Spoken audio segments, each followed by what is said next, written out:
Assalamualaikum warahmatullahi wabarakatuh. Kami dari kelompok 11 kelas 643E01. Di sini kami akan mempresentasikan hasil riset PPH 21 pada perusahaan. Baik, sebelumnya perkenalkan, nama saya Novai Rahmawati. Saya Gabriel Kogio. Saya Syakila Rahmayani. Saya Hasanatul Badriah. Saya Mutia Yusuf Fadliah. Apa itu pajak? Pajak adalah iuran wajib bagi warga negara kepada negara berdasarkan undang-undang yang digunakan untuk membiayai pemerintah dan pembangunan nasional. Pajak dapat dipaksakan tanpa imbalan langsung. PPH pasal 21 adalah pajak yang dikenakan pada penghasilan individu seperti gaji, upah, dan kompensasi lainnya yang diterima dari pekerjaan atau jasa. Pajak ini berlaku untuk karyawan dan pegawai, penerima pensiun, dan individu lain yang menerima penghasilan dari pekerjaan. Surat pemberitahuan pajak (SPT) atau surat pemberitahuan pajak adalah dokumen yang digunakan wajib pajak untuk melaporkan penghitungan dan pembayaran pajak serta harta dan kewajiban sesuai peraturan perpajakan. SPT juga digunakan untuk mempertanggungjawabkan jumlah pajak terutang dan pembayarannya. PT Cahaya Cipta Abadi adalah perusahaan kontraktor elevator dan eskalator yang berlokasi di Ruko Grand Aries Niaga Blok E1 nomor 3B, Kelurahan Meruya Utara dan Kecamatan Kembangan, Jakarta Barat. Sebagai perusahaan yang beroperasi di Indonesia, PT Cahaya Cipta Abadi memiliki kewajiban untuk melaksanakan pembayaran pajak sesuai ketentuan yang berlaku, termasuk pajak penghasilan pasal 21 PPH 21. Kesimpulan, PT Cahaya Cipta Abadi telah menjalankan kewajiban PPH 21 dengan baik, mulai dari perhitungan, pemotongan, penyetoran, hingga pelaporan sesuai dengan aturan perpajakan yang berlaku. Perusahaan telah menerapkan tarif pajak dan PTKP yang tepat, serta melaporkan SPT masa PPH 21 dengan benar. Namun masih ada beberapa kesalahan perhitungan yang ditemukan, sehingga perlu peningkatan ketelitian dan pemahaman tentang regulasi perpajakan yang terus berubah.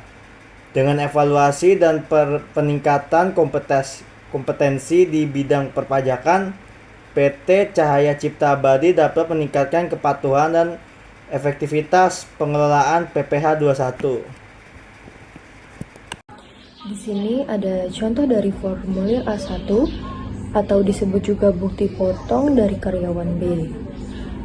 Oke, di sini saya akan menjelaskan. Yang pertama ada gaji atau uang pensiunan senilai Rp71.692.500.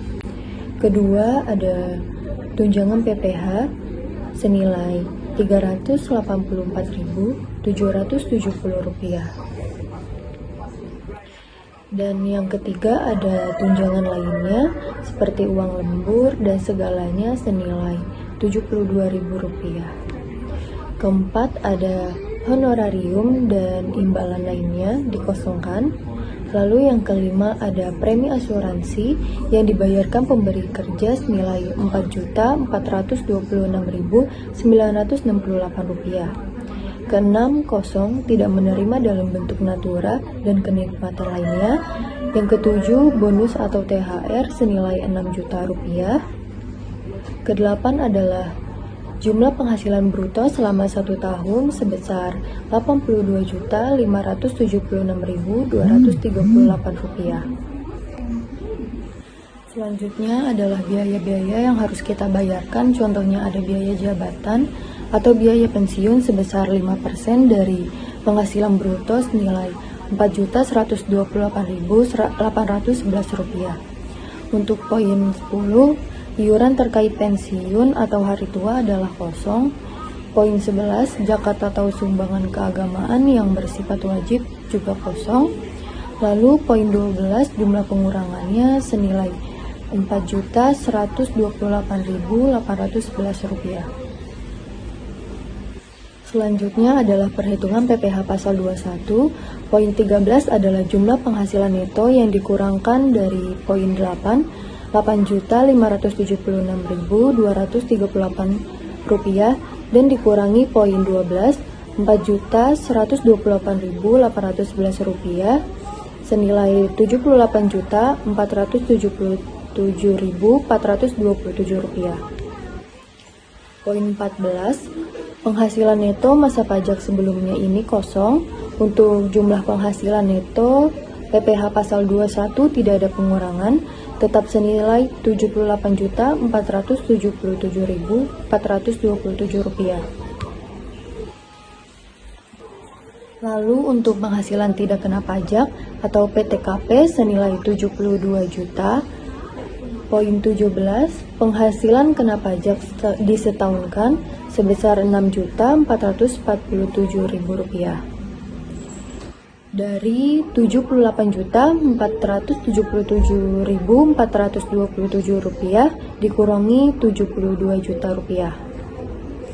Selanjutnya, PPh pasal 21 atas penghasilan kena pajak disetahunkan senilai Rp322.350 sebesar 5% dari Rp6.447. Untuk poin nomor 19 dan poin 20 adalah kosong. Lalu untuk poin 21, PPh pasal 21 yang terutang senilai Rp322.350. Selama tahun berjalan, PPh pasal 21 yang telah dipotong oleh pemberi kerja senilai Rp384.770. Karena pajak yang telah dipotong lebih besar daripada pajak terutang, maka posisi akhir pajak adalah lebih bayar senilai Rp62.420. Jadi, PPh pasal 21 yang telah dipotong senilai Rp62.420. Perkenalkan, nama saya Hasanatul Badriah dengan NIM 64242225. Baik, di sini saya akan menjelaskan terkait dengan formulir 1721 strip A1 untuk karyawan C. Berikut penjelasan dan tata cara pengisiannya. Yaitu yang pertama di bagian atas, nomor H.01 diisi dengan nomor urut bukti potong dari perusahaan yang memiliki banyak karyawan dengan nomor urut 111 224 000022. Lalu di bagian sampingnya ada masa perolehan penghasilan H.02. Di sini tertulis 01 strip 12 per 2024. Yang artinya karyawan ini bekerja dari bulan Januari sampai Desember 2024. Selanjutnya di bagian bawah ada NPWP atau NITKU pemotong. Di sini diisi nomor pajak dari perusahaan tempat karyawan tersebut bekerja, yaitu 0257644 2408 6000 atau 0025 764424 086 000. Dengan nama pemotongnya PT Cahaya Cipta Abadi. Lalu di bagian kolom A tentang identitas penerima penghasilan, identitasnya akan saya samarkan untuk menjaga privasi wajib pajak, tetapi perhitungannya tetap sesuai dokumen asli. Karena identitas penerima penghasilan adalah seorang laki-laki, maka yang disilang bagian kolom untuk laki-laki. Setelah itu di sampingnya ada status atau jumlah tanggungan keluarga untuk PTKP. Karena di sini tercatat K/0, maka status dari karyawan tersebut adalah kawin tetapi tidak memiliki tanggungan. Lalu di bagian bawahnya ada nama jabatan di mana posisi jabatannya adalah seorang pegawai. Untuk karyawan asing dikosongkan saja, karena karyawannya warga lokal asli, begitu juga dengan kode negara domisilinya. Sekarang saya akan menjelaskan kolom B terkait dengan rincian penghasilan dan penghitungan PPh pasal 21. Di sini ada penghasilan bruto. Yang pertama untuk gaji atau uang pensiunan berkala. Cara perhitungannya yaitu 5.532.458 adalah gaji sebulannya, maka 5.532.458 dikali 12 bulan hasilnya 66.389.500. Lalu yang kedua untuk tunjangan PPh-nya di sini tercatat 767.928, dapatnya dari 63.994 dikali 12 bulan. Untuk nomor 3 juga sama, di sini tertulis untuk tunjangan lainnya seperti uang lembur, uang makan dan sebagainya sebesar 88.000. Jadi sebulannya pegawai ini dapat 7.333.000 rupiah. Untuk nomor 4 terkait honorarium dan imbalan lainnya, karena di sini kosong, tandanya perusahaan tidak memberikan fasilitas tersebut. Lalu untuk nomor 5, premi asuransi yang dibayarkan pemberi kerja sebanyak 368,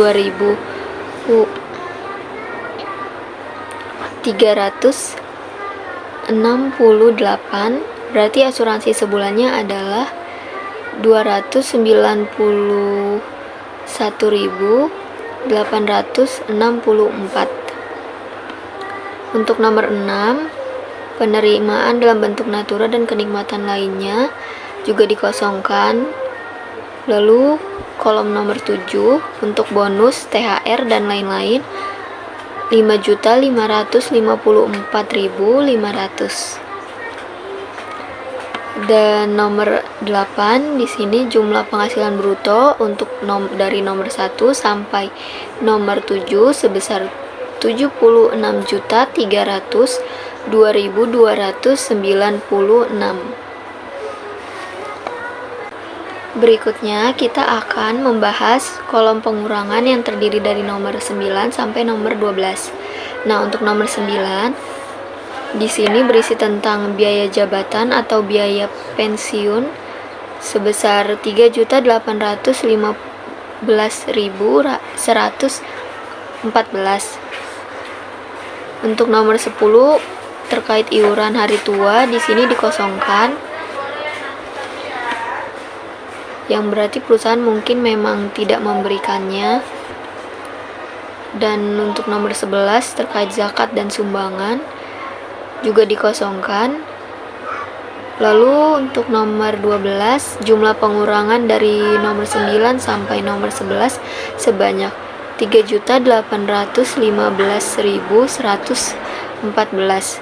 Karena nomor 10 dan nomor 11-nya tidak ada, jadi angkanya tetap seperti ini. Selanjutnya perhitungan PPh pasal 21 untuk kolom 13, jumlah penghasilan neto dari nomor 8 sampai nomor 12 di sini sebesar 72.487.182. Lalu nomor 14 diisi jika memang pegawai pindahan dari kantor lain di tahun yang sama. Karena pegawai tersebut tidak, maka dikosongkan saja. Nomor 15 72.487.182 penghasilan neto yang diterimanya.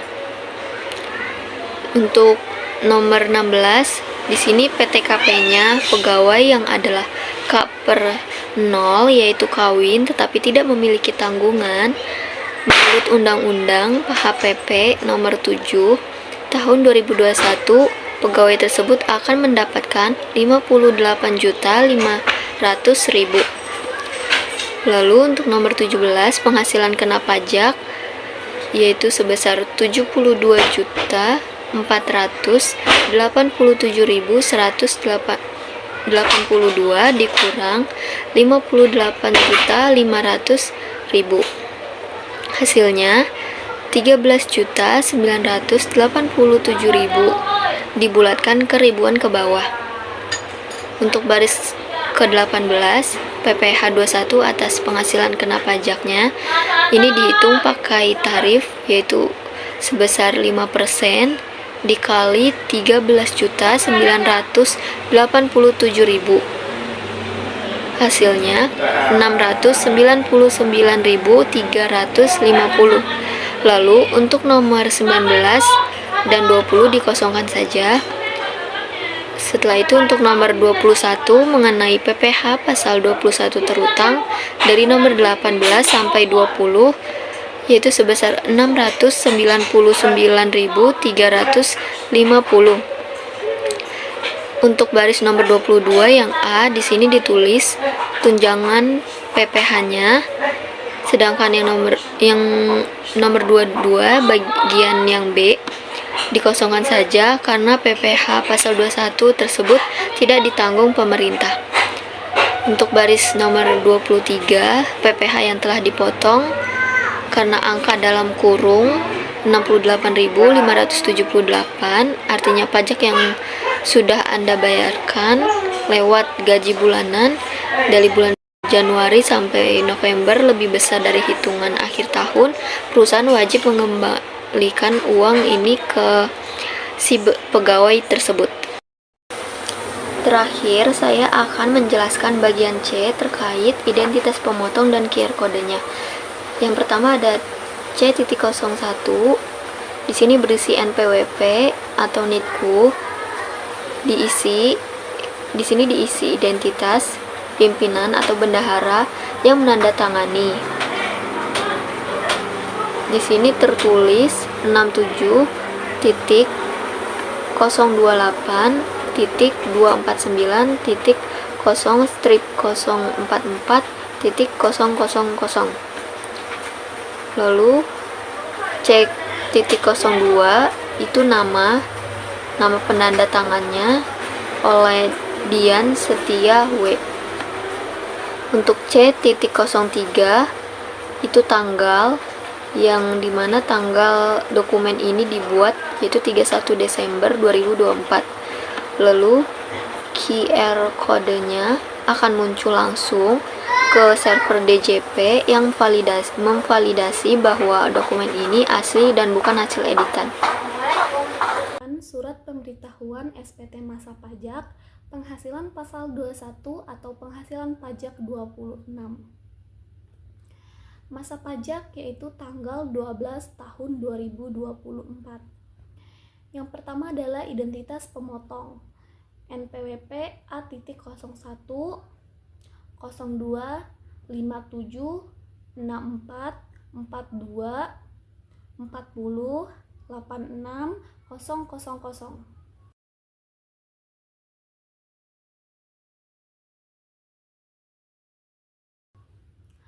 Nama A.0.02 adalah Cahaya Cipta Abadi. Beralamat Ruko Grand Aries Niaga.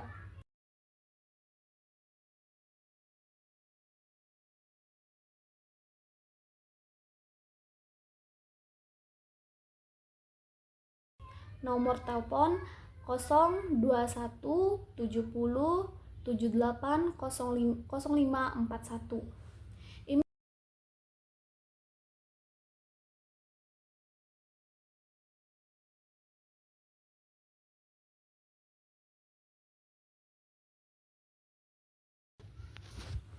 Email dari PT Cahaya Cipta Abadi adalah tekscahayaciptaabadi@gmail.com. Yang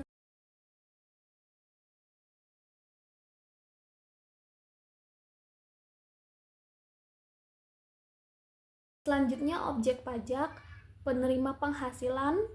Yang pertama adalah pegawai tetap, Jumlah penerima penghasilan 56 karyawan, tetapi yang kita riset hanya 3 orang.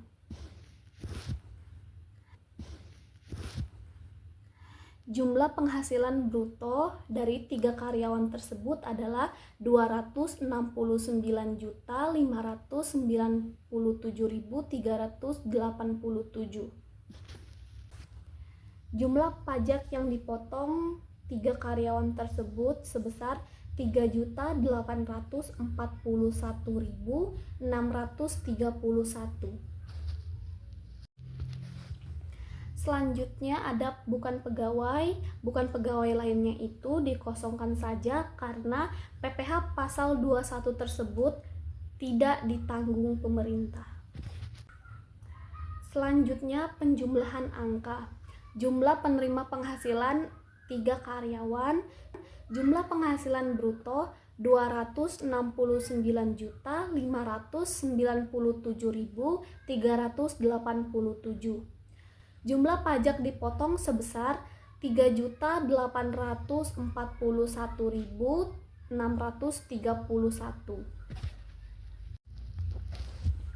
Kelebihan penyetoran PPh pasal 21 atau pasal 26 dari pasa pajak sebesar 260.822. Selanjutnya, pasal PPh 21 atau pasal 26 yang dikurang lebih disetor pada SPT yang dibetulkan adalah 3.580.809. Di mana dapat 3.580.809 itu dari 3.841.631 dikurang 260.822. Bagian C digunakan untuk melaporkan penghasilan yang dikenakan PPh pasal 21 bersifat final. Artinya, pajak yang dipotong tidak dapat dikreditkan dalam SPT tahunan penerima penghasilan. Kolom pertama adalah kolom ini hanya berisi nomor urutan penerima penghasilan. Kolom kedua adalah kolom ini menjelaskan jenis penerimaan penghasilan, misalnya penerimaan uang pesangon, penerimaan manfaat pensiun, atau penerimaan penghasil final lainnya. Untuk kolom ketiga adalah kode objek pajak. Kode objek pajak menunjukkan jenis penghasilan final. Contohnya 2140101 uang pesangon, 2140102 untuk manfaat pensiun, 21499 untuk penghasilan final lainnya. Kolom 4, jumlah penerimaan penghasilan. Kolom ini diisi dengan jumlah orang yang menerima penghasilan tersebut. Kolom 5 adalah jumlah penghasilan bruto. Kolom ini menunjukkan total penghasilan sebelum pajak yang dibayarkan kepada penerima penghasilan. Kolom ke-6 adalah jumlah pajak yang dipotong. Kolom ini berisi jumlah PPh pasal 21 final yang telah dipotong oleh pemberi kerja. Baris jumlah pada baris terakhir merupakan total keseluruhan dari jumlah penerima penghasil bruto dan pajak yang dipotong bagian. Bagian D ini adalah bagian lampiran yang berfungsi untuk menunjukkan dokumen apa saja yang disertakan bersama SPT masa PPh 21. Formulir 172101 sampai 172105 merupakan lampiran rinci yang berisi data pemotongan PPh 21 seperti pegawai tetap, pegawai tidak tetap, dan penerima penghasilan lainnya. Selain itu, dilampirkan juga SSP sebagai bukti setor pajak serta surat kuasa apabila pelapor dikuasakan. Fungsi bagian lampiran yang pertama adalah bukti kelengkapan SPT, yang kedua memudahkan pemeriksaan pajak, yang ketiga menjamin transparansi pelaporan. Bagian E adalah pernyataan dan tanda tangan. Pada bagian ini wajib pajak menyatakan bahwa seluruh data yang dilaporkan sudah benar, lengkap, dan jelas. Kolom NPWP dan nama diisi oleh pihak yang bertanggung jawab, biasanya pimpinan atau kuasa perusahaan. Tanggal menunjukkan waktu pelaporan SPT, sedangkan tempat menunjukkan lokasi penandatanganan.